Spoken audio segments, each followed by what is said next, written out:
Alright guys, welcome back. Kind of working on another mega project. Right now I'm kind of in the garage, so I am echoing. There are some outdoor noise with dogs and everything, but bear with me.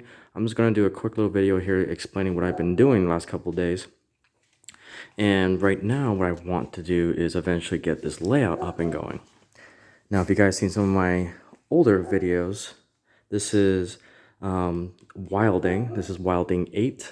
So it's basically originally designed to be a 3-track 12-inch wide circular kind of loop type of thing, and it was originally designed to be like an S. So instead of going straight all the way down, it basically curves back and forth. However, for me, it's going to be the great purpose of corners. Now 2 of these make a 45-degree angle, which allows me to do turns. But the way I've kind of designed it here is that it's going to be a circular 3-track layout on some corners. Now over here, unfortunately, I don't have the modulars to really do the layout that I want to make right now, but right now we've got Harbor Point under construction. That's going to be kind of some water underneath it. We'll put some boats and everything on it. I have a lighthouse that's already available to put on there. Those are my legs that I'm going to be doing.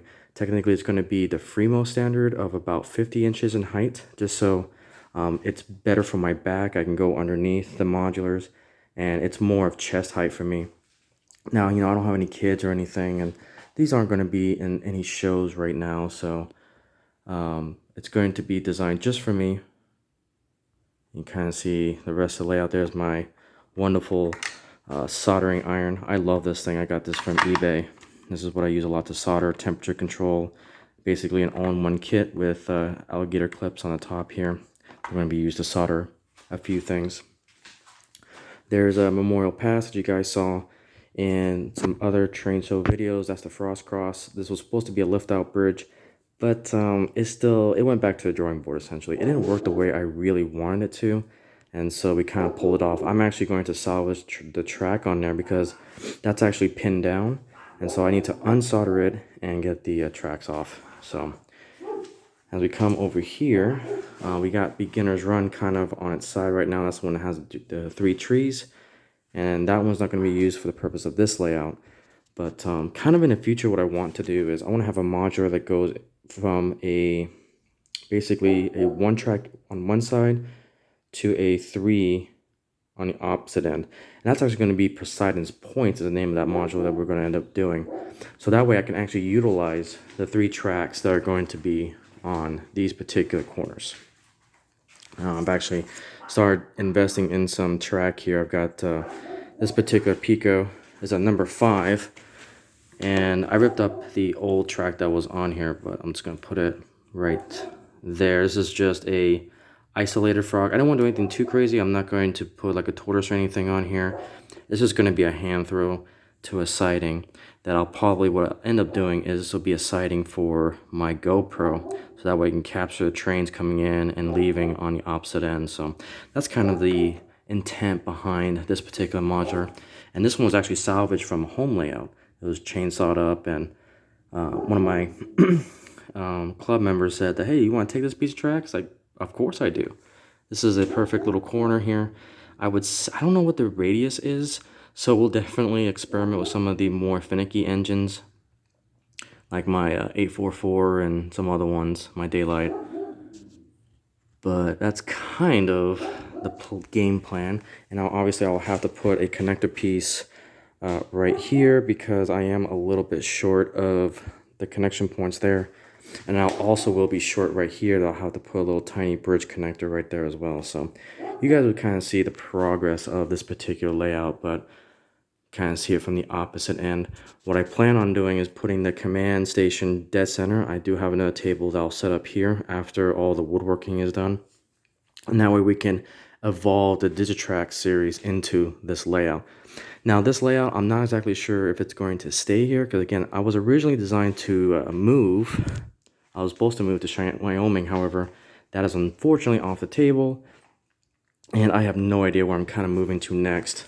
My job keeps me moving on a constant basis, so this series may finish in this particular garage. It may actually finish in a different garage or a different area. So it's going to be interesting to see what happens with that, but I've got my Pico Code 83 rail.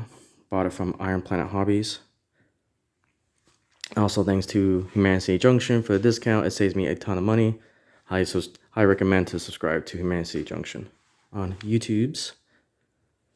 But yeah, kind of the next project that I'm going to be doing, we're going to put the man, I can't think of it. The road bed down. There we go. Cat caught my tongue there for a little bit. So the plan is to get the road bed down over here, and I want to get the single track, single midway here, the middle one, all laid out on all the corners first, and then I want to get the track down, get the wiring down, because I want to have a functioning loop first and foremost, and then we'll eventually come in and get the sidings all done, wired up, and tracked down as well. But right now the goal is I've got some more leg pockets coming in for those two, and then we got to get the legs cut, get those mounted up, and then again try to get a single track mainline fully operational, so that way you guys can see trains running around. Now what I plan to do in the future too is I want to at least get my Zypher controller over here. Probably put like a temporary table down here, so that way you guys can actually see some trains run. It'll be a point-to-point layout for now until I can actually get everything squared away. But at least you guys can get some running ops going. And then what I'll probably end up doing is my rolling road series. I'll put my rolling roads on this particular track here, so that way I can start filming those again. But yeah, you guys have been rocking it. The channel's been growing greatly. And you guys are definitely liking the Digitrack series. You guys are liking the turntable series.